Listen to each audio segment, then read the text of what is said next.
Alrighty folks, coming at you today with some gameplay with some post-game commentary from me playing the Fae in a ranked match. Figure this will be a good one to post-game commentate over because I recently had a comment talking about they were having a hard time playing the Fae into Countess and Iggy and Scorch. And that was on the last Fae ranked video that I put out, so you can check that video out if you want to see some more Fae gameplay. I was playing a Fae versus an Argus, and our team had a Howie, and the other team had a Morgesh support. So it was a very odd comp between the mages and the supports with the double mage support. But hopping in here to this one, we are playing the Fae. See, I'm starting the tier 1 mana regen item because generally, I know I'm playing against an Iggy here. So I know that he's going to have really fast clear and can potentially contest the bugs efficiently, the river bugs. So, the tier 1 damage item just isn't really necessary. You don't get insane scaling at the beginning of the game anyway, so might as well just take the mana as a backup. You see, I run over here to blue buff because I see that our jungler ran straight to red buff, and I see that they have got a Fang Mao in their jungle, so I don't want that Fang Mao challenging it, so I'm warding it, and then right here I see the Fang Mao actually waiting right there as if he was going to go for blue buff right off the bat, so it was a good thing I did ward it. Little pro tip for you guys: if you're usually the jungler will run over there and ward it at the 1 minute mark, but our jungler wasn't going to, so didn't need my ward anyway, might as well help him out. Now we're here in lane dealing with this Iggy. This Iggy was pretty good. This Iggy definitely knew what he was doing. Drops 3 turrets in a good position off the bat that are going to help him clear the wave really fast. He's got the little crown on. He's got the technological terror Iggy. So this was a very proficient Iggy and Scorch player, which can give about anyone a hard time. Iggy's just a very safe, very easy to use mid laner right now. Ability leveling wise, you see I've taken the Brambles patch first, and then I'm taking the flower second as I just hit my level 2 and took the flower. I like taking the Brambles patch first because it costs less mana, and the damage that it does is instant. So I can use it to clear wave or to poke or whatever, but the damage is instant, which is key. The flower, it does more damage, but half of that damage is spread over the ticks, and then the other half is at the end when it pops. So you're almost never going to catch people in the end of it when it actually deals that second half of damage. And then here when I hit level 3, I go ahead and upgrade the Brambles patch to the level 2. Just because, like I said, it's the on-demand instant damage, and it's the only CC that I have as Fae outside of the ultimate, so it's really generally the ability I view of hers that is the strongest, being that it can both clear and be my poke if I need it to. Now, I'm not really going to be able to poke Iggy and Scorch much anyway, but now you see here the river bug spawned. So Iggy, of course, clears wave quick and jumps over to get the right river bug. So I obviously don't call that Iggy is missing because Iggy just went to jump and get the right river bug. It'll be right back. Nope. Iggy ran behind the T1 on right side. I immediately say sorry, and boom, there we go. Here it comes. Enemy missing mid spam. Enemy missing mid spam. Okay. In the chat already, Drongo, Fae! Oh my gosh, Fae! What a terrible mid laner. As if I don't know how to call missing mid, so I call it to show them that I do know how to call it. And I start pinging the right river bug here, so that they can kind of get an idea that, hey, I thought he was going for right river bug. But, that just shows you this is a good Iggy and Scorch player. Obviously our duo was getting pushed in, which is why Iggy was able to go behind the T1 to get them there. But, I don't really know what I can tell you to take away from that other than, always call missing to be safe rather than sorry. I don't know. Like right here, I'm already calling missing mid, even though I know Iggy's not going over to duo. He's coming right back, or he's hiding behind the fog wall or whatever it is. I'm already calling it because the duo's already upset at me for letting them get jumped on by the Iggy the first time around, and it's like, you know, how much of that is my fault when I know he's going for right river bug and he just keeps on going to duo lane, you know? So take away from that what you will.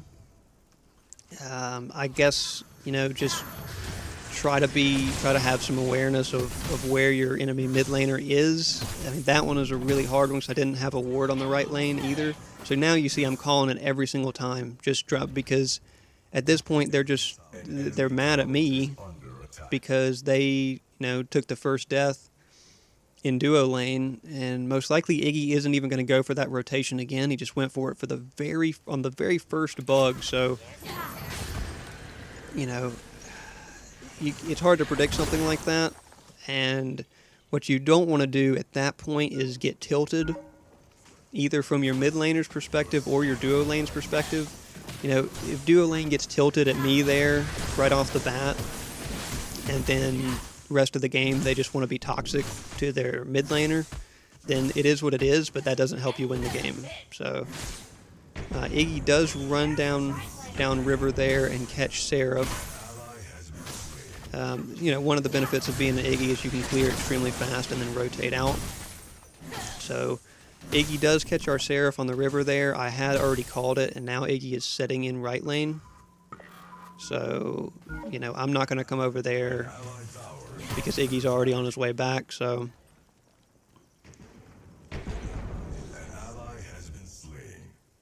Aurora having a rough time with Sevrog off the bat. Or I guess I should say our Sevrog having a rough time with their Aurora off the bat, which Aurora is very strong. It's kind of surprising she was able to make it through the ban. Almost always see her get banned or picked very first time. But now we're kind of sitting here wondering why Iggy hasn't come back in a while, and it's because he was on Fangtooth. Now, I didn't expect him to be on Fangtooth because we just saw Fang Mao pop into mid lane there and, you know, clear that wave. So I would not think that they would be on Fangtooth without Fang Mao there, but I guess they were. It was just Iggy and duo lane sitting on it. So a little odd, kind of an odd first Fangtooth take there for them.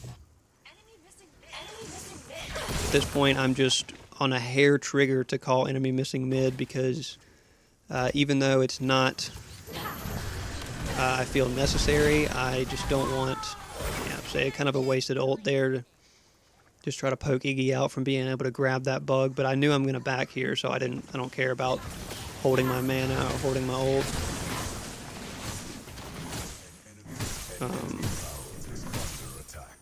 So yeah, we're setting up. Iggy is a little bit of XP behind me. See, he just hit level 7 where I'm about to hit level 8.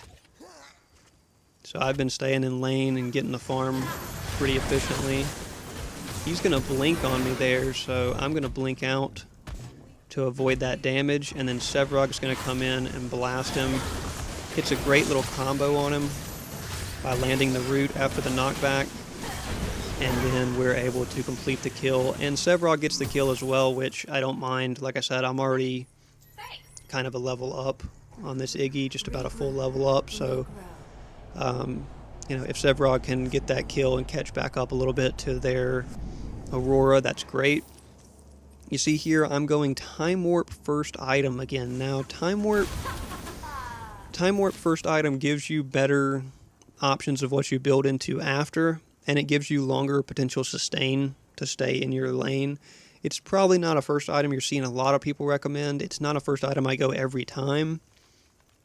But if you're not sure how the game is going to develop, or if it's kind of up in the air which team is leading, and especially if you're able to get enough gold like I was here on my first trip out of base to buy Time Warp on your first back, then it is pretty valuable to go ahead and pick up. Now, I see that our Sevrog is getting pushed back again, so I'm going to come over here and try to pop this Aurora, especially since I got black buff. I'm able to get the movement speed. Try to zone Iggy off here because she's having a really, our Seraph's having a hard time chasing down that Aurora. Drop my ult on Iggy. and we go ahead and burn him down. Yeah, if I didn't draw my ult on Iggy there, he potentially catches up and kills our Seraph, so I just kind of had to. But we'll take it. We'll take it. I mean, 0-0-2 right now for us, giving Seraph and Sevrog a extra kill to kind of keep them caught up, because I'm not having any problem with this Iggy, obviously. I say careful right lane, but right lane, you know, there's only so careful they were going to be. Fang Mao showed up on them quickly there. Well, we do have a Drongo and a Zinx as our duo lane, so you would think that, you know, that combo should have a lot of survivability, a lot of maneuverability, and they still kind of get caught there. I'm going to go ahead and take the back now because it looks like there's nothing I can get. There's no lane I can rotate into, and there's no, my minions walked into tower, so go ahead and take the back there. Didn't have a lot of gold to spend, but go ahead and work our way towards the next item and refill our mana while we just have a, you know, couple seconds of downtime. Get back, of course, Iggy's already pushing minions into my tower because super fast clear. And now Iggy's trying to be a little bit more aggressive and poke more, even though it's not necessarily ahead of me still. I mean, I still am a level up on him. I haven't looked at the build screen to see what he's building yet. But, okay, now he goes to right bug, and I know he's only going to right bug, but I still have to call it. Here, Fang Mao jumps on me. I still secured the purple buff, and then I lit him up for a lot of damage. I probably should have pursued him there, but I got a little spooked. I didn't have eyes on Iggy, which is a good thing because Iggy was ready for me. Seraph jumps on him. She's going to get knocked back, obviously. So we're going to end up not getting either one of them there. But pretty much did force both of them to back. I mean, Iggy can still stick around. He doesn't have to back, but that Fang Mao certainly backed because he probably was going to have a hard time clearing many jungle camps after how low we got him. Sevrog came and made a little rotation to see if he could get something out of it, but he just couldn't. Everybody was already backed out. And then we just scoop a couple more items, even though we, again, didn't have much gold to spend. Duo's doing okay. We're here at the 12-minute mark. It's 5-5 on the kill count. Iggy is missing again here. So I've got to call it because, you know, the team should be able... I mean, no one was in position to get killed by him, but, you know, if something happens to him, I'm going to get blamed again for it.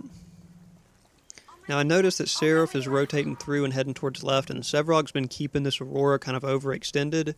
He hits his ult to make her even more overextended there. So it's a good time to try to get over here and try to... Oh, she blinked. She blinks on over.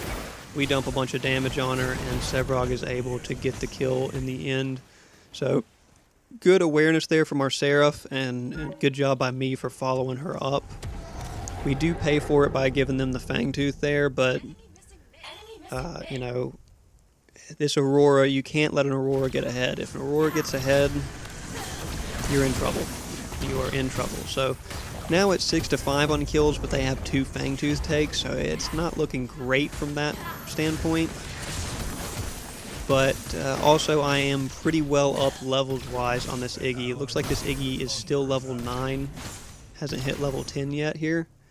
And I am already, you know, a quarter of the way into level 11, so just for being 0-0-3. And I know this Iggy already has at least 2 kills, so it's kind of surprising that he's still level 9. He must be missing a lot of waves or something. Yeah, he just now hit 10. And we're getting close to halfway through 11, so, you know, we're dealing with this Iggy no problem. You know, just spacing off of him, not overextending on him or trying to poke him too much or anything, just kind of sitting back. Now, Iggy wants to dive me here for some reason. We're going to go ahead and ult him because Seraph's jumping on him. And then Seraph is able to get the kill. Dropped a little flower for safety there just in case Fang Mao is going to come out of nowhere and try to execute us. Always got to be careful when there's a Fang Mao on the other team ready to pull something off. We're picking up the usual stasis starter here, and then we're grabbing combustion. I've been building Iggy with a lot of the procs, the damage procs, rather than building her with, oh yeah, here goes Drongo. Dude, jungle, our jungle is trash. You know, you're never going to make everyone happy. Like I've said before in some of the games where I play jungle, everything's always jungle's fault. We're approaching a big fight here. A lot of half-health enemies left. We're going to try to make multiple of them blink out there because they don't want to deal with us. Our Seraph already got too low to really pursue them. But yeah, like I was saying, everything's always jungle's fault. Everything's always, not just jungle, but everything's always someone else's fault. You know, if duo's losing their lane, it's jungle's fault. You know, if duo gets ganked by mid, it's mid's fault. You know, it's that's not just in this game, that's in most games, but it's very present in this game. Nobody wants to really to look at how they're underperforming or maybe they're not warding enough. They always want to just say, hey, look, it's someone else's fault. We see Aurora's low here and Sevrog's also low, but as I'm trying to rotate over, Fang Mao is cutting through, so... And then I put retreat in the chat twice, and I even pinged where I saw Fang Mao running through, but he still makes it to our Sevrog before our Sevrog gets back to tower. And I don't know if our Sevrog had to blink out or what, but he did survive it, so I'll give him credit for that. You know, we're still trying to keep up with this Iggy. Not having too much of an issue with him. I mean, he's going to have a hard time taking me out if I'm positioning like this. He's trying to lob some pokes out and stuff like that now, but, you know, I usually don't have a hard time playing against Iggy, regardless of what mage I'm kind of playing, because he doesn't have something that's really going to catch you out too bad. Now, I noticed Fang Mao's running through our jungle here. Went ahead and tried to dive on him to put some damage on him. He's going to blink out, but Seraph's going to be able to catch him and finish him off. Now I've noticed that Duo is in my lane, and Iggy is still in my lane as well. So Duo came over to push my tower down. I get caught in the Decker trap there. But I do put some good damage on her as she's running away. Have to stasis this Sparrow diving on me. There's nothing I can really do here. You know, I did keep the Sparrow in a very overextended position for a long time, but nothing I can really do. It looks like our Sevrog is also cooked there, which is a shame because, you know, we had a lot of their team in a really vulnerable position in that corridor, and we could not complete any of it or get anything out of it. Here I'm looking at what I want to go next. We're going Tainted next. Like I said, I've been building a lot of these damage procs, you know, whether it's Combustion, Megacosm, Tainted, Noxia. You know, if you get all four of those on, your damage procs scale really well into the late game since they do percent health damage between Megacosm and Noxia, and do a nice little percent health damage. We've got Drongo saying good game. Yep, there it is. There's a good game. There, yep, say it again, brother. Come on. We didn't hear you the first couple times. Generally, whichever lane is losing, they're going to be the one that's liking to say good game. The rest of my team's trash, you know. It's the rest of my team's fault that my lane is losing, so I get jumped on here. I didn't see Fang Mao until it was really too late. I was kind of just focusing on that Iggy, so that was kind of my fault of not paying attention to where the Fang Mao was. I just didn't expect him to be right there already because he was just in right lane. So he was able to come out there and get me despite the fact that I ulted him. You know, right lane, what are y'all doing? They're still just pushing up really unnecessarily. He didn't have Zinx with him. Now Seraph is in a vulnerable position. by herself in the river, so it definitely hasn't been great positioning for a team that's been behind. You see Drongo's putting in the chat again, this jungle, man, God, this jungle is trash. I lost my lane because our jungle is trash. Well, you had a Zinx with you. You had a Zinx, which is the most overpowered support in the game right now, and you couldn't win lane. So, yeah, he's complaining, this jungle is babysitting duo. Okay, or babysitting solo. It's like, okay, man, come on, like, take some accountability. We've got Decker still here. Decker's free to just come up here because she's not getting any pressure. And then again, I'm not paying attention to the fact that Fang Mao is just waiting behind the fog wall for me. Our duo is 2v1ing their Sparrow, so you know, their team has plenty of availability to have 3 people in my lane, which is crazy. I mean, I'm having to dodge Decker cages. I'm having to get ulted by Iggy and Scorch, and I'm having to get dove on by Fang Mao out of the fog wall, so no surprise that I go down there. Fang Mao is able to get over there and kill Drongo, despite the fact that it was a 2v1, so you'd like to see Zinx performing a little bit better in these type of situations. Seraph does chase down the Decker, so it kind of makes it worth it because she was overextended in mid. And that brings the count to 12-15, with still them having 3 Fangtooth to our 0, so that's a rough spot. I'm also now going 0-3-6 because I've suffered 3 deaths in basically the last like 4 minutes from just, not from Iggy, of course, because there was no way I was going to have any problem with Iggy. I was ahead of her. But just because the other lanes were so free to send their Decker and their Sparrow. Like, duo lane had no pressure, so Decker and Sparrow just sitting in my lane, and then every time they get into engagement with me, that just Fang Mao's able to rotate onto me as well, because he can't get to duo because our duo is sitting so far back because they're behind. So makes sense for them to target the Iggy in that situation, you know, or the Faye in that situation. So they did a good job at that. Trying to keep me down or push me down a little bit more. This is a situation where we're seeing the Drongo, and this is one of the reasons I wanted to commentate on this game. We're seeing the Drongo get tilted, get upset, you know, early in the game getting upset at me. Oh, here we go. Big team fight here. I'm able to hit about 3 people with my ult. Mainly was doing it just to pull them off of us, not to go for any kills. And there is Sevrog diving him hard, knocking Sparrow back with his ult and getting her into a bad position. And then Drongo coming over to clean up these squishies. So, good job by our Drongo, at least to show up there. You know, I would say I probably contributed a lot to that one because I was able to pull multiple people into my ult and keep them in a rough position so that we could make something happen. During that, Aurora was just sticking solo lane and pushing down our inhib over there, so she's now getting defended, or Sevrog is now defending that, which is good. So me and Drongo are going to go ahead and take this opportunity to push down the tower, but like I was saying before that team fight, you want to stay not tilted. You want to not be getting upset or mentally destroyed in these situations. You know, we're still down in kills. We're still down 3-0 to Fangtooth.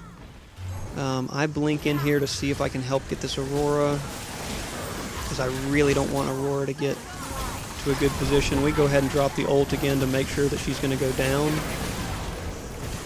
Fang Mao wants me now. And I was going to try to hit my Aegis there because I had it available, but I didn't know if he was going to go down first. So they do end up getting him, but I had to die for it. So it is whatever it is. That takes the count to 18-18.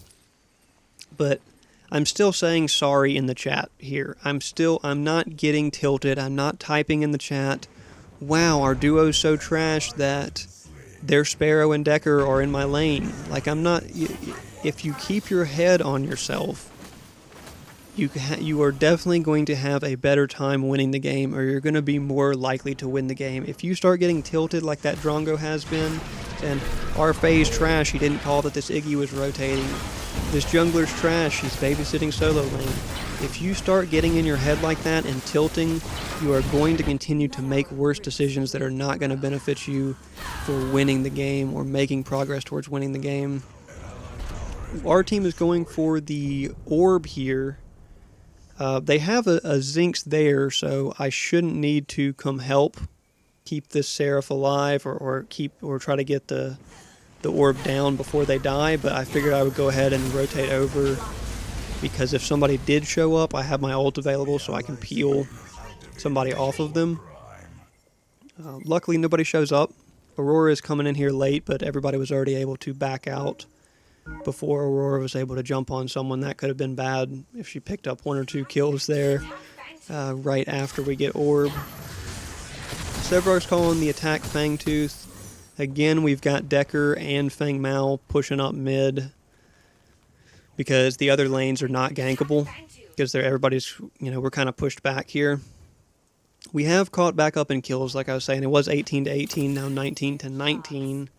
So, we want the Fangtooths. I'm trying to hide around this wall here to see if they would make a mistake and push up while we have orb.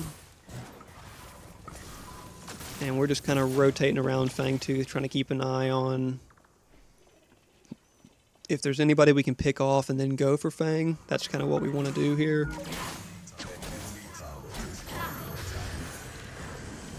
I dropped my ult there. I accidentally dropped it too close to the wall, so I wasn't able to catch anybody. Aurora's going to run in here, just completely light our team up. I mean, freeze multiple people. Ends up taking the Seraph down. And now we're not really in a position. Drongo's able to push down the Feng Mao. And then I just put a lot of damage on that Aurora, so she's going to back out. Right lane, Drongo and Sevrog just not wanting to come for this Primal Fang.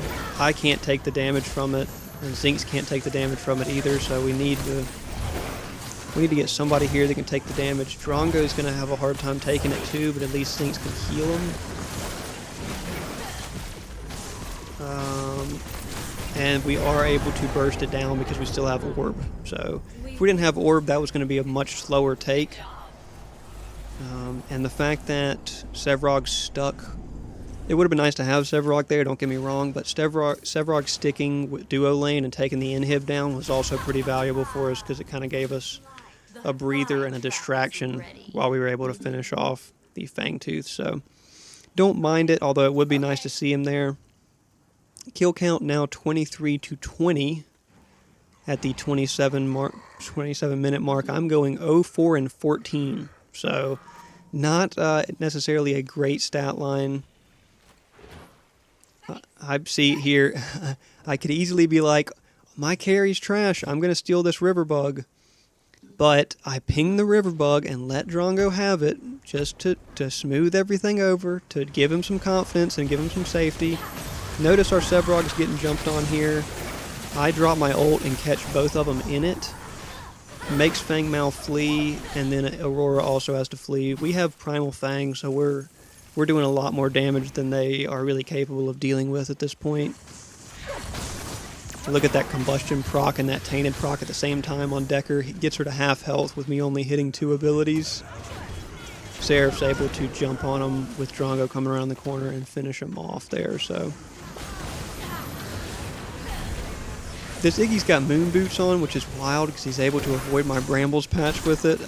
I never build moon boots on Iggy, but this guy's actually gotten some decent use out of it. Even though I would not recommend it. It's not something I'd recommend building on Iggy. So now we've got their right inhib down, we've got Primal buff, and we're just trying to keep pressure on them. Sevrog's catching solo lane up, but we've got our damage dealers up here. I mean, look at how much damage we're able to put on Feng Mao there when he tries to go for the dive. we go ahead and ult Aurora there just to make sure she doesn't keep diving. You see the moon boots Iggy hopping up. She does want to dive. She blinks in. She blinks in and ults, which is really unfortunate there. And then Sparrow is also going to dive in and ult, but Drongo is able to put the damage on her and take her out before things get catastrophic there. So good job on the Drongo there. He was behind in lane, like that duo lane had a really hard time in lane, but that doesn't mean that he's trash. I never, you will a lot of times see, oh, my solo laner's behind, or my duo lane is behind, they're trash, we need to surrender. If you think like that, you're going to win less games, because sure, our duo may have had a slow start. That doesn't mean he's not hitting abilities or not hitting autos.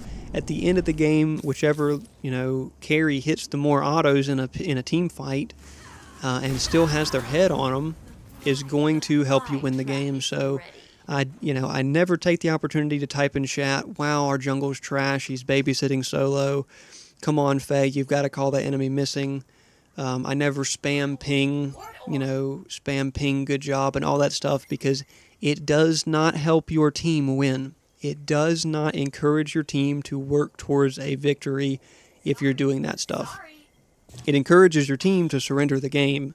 So don't do that stuff, guys. That was one of the big takeaways I wanted to have in this commentary is if you keep your head on you and don't discourage your teammates, but rather work with your teammates to encourage them, you will win more games. So, you can see all of the stuff that I've been doing in this game has been oriented towards helping my team. Whether it was warding blue at the beginning of the game because their Fang Mao did want to go for it, or whether it was giving my carry the river bug there just to make him happy, or showing up to the orb even though I didn't need to show up to the orb prime, just show up to be safe. This kind of stuff leads your team to a better win condition than raging at your teammates and calling them all trash and saying, "Wow, this jungler's awful." So I notice we've got an interesting fight going on over here. Our Drongo is now dealing quite a bit of damage. I dropped my ult there kind of unnecessarily because we were probably going to get her anyway, but you never know with how slippery Aurora is. Didn't want to take the chance.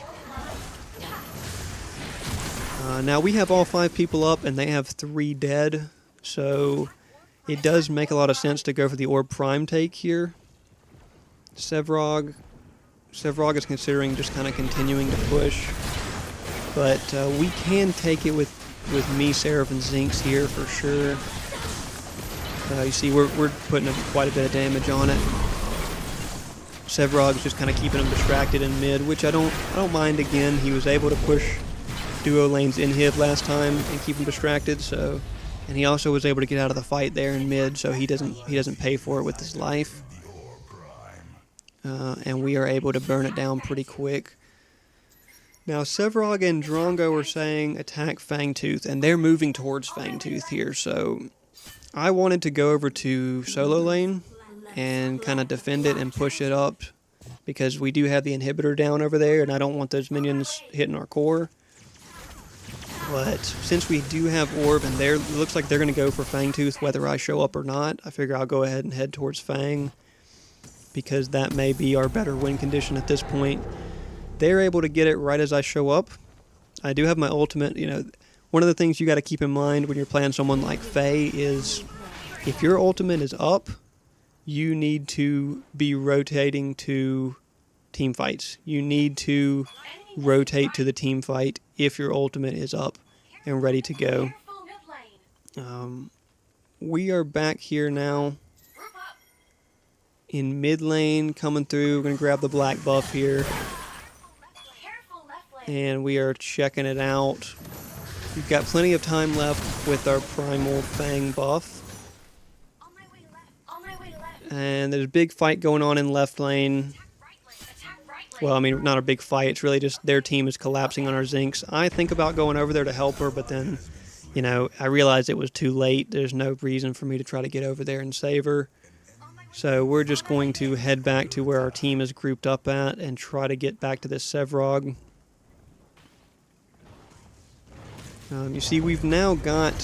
Sevrog's going to be able to secure this tower easily, but We're going to ult this Iggy and just dump a ton of damage on her. She moon boots out, and then Sparrow's going to jump on me and ult. So at this point, it looked like I was for sure dead. I actually do end up dying there to Fang Mao.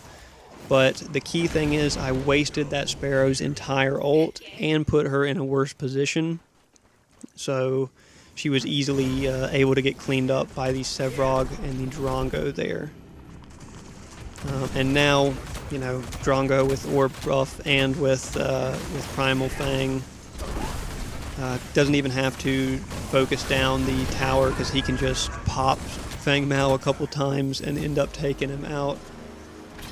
So that's going to do it for this one. I mean, we closed it out there. We'll take a look at these post-game stats, but like I said, a game where I didn't have an incredible stat line. I actually had a pretty rough stat line.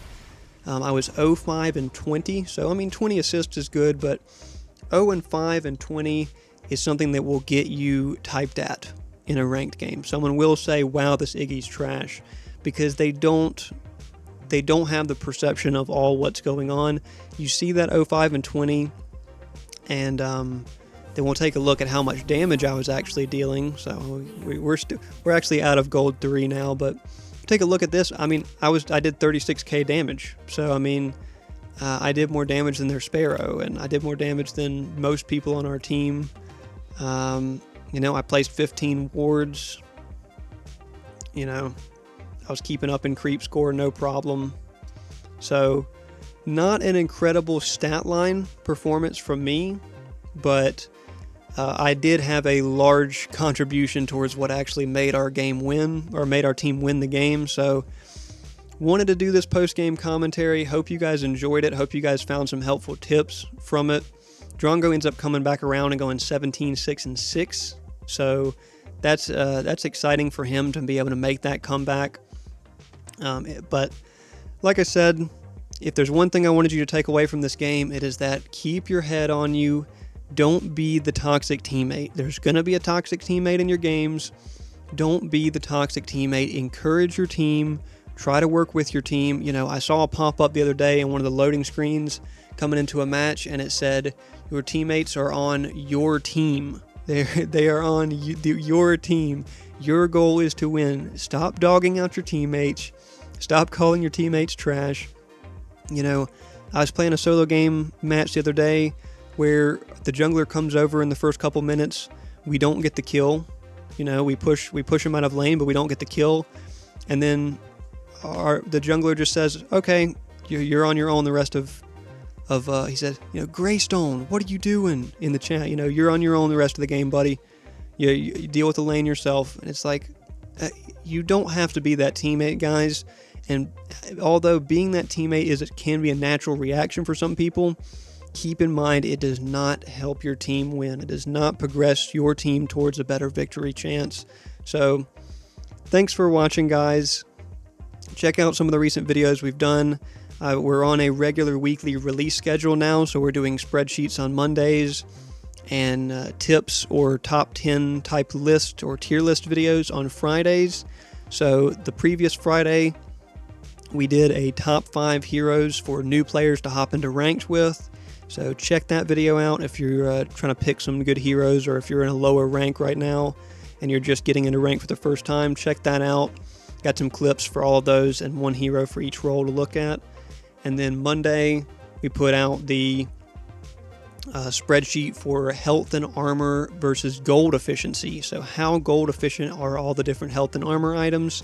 Check that out. It has implications on when you should be building certain items versus other items that are more stat efficient in the early game. So thanks for watching, guys. We will catch y'all in the next one.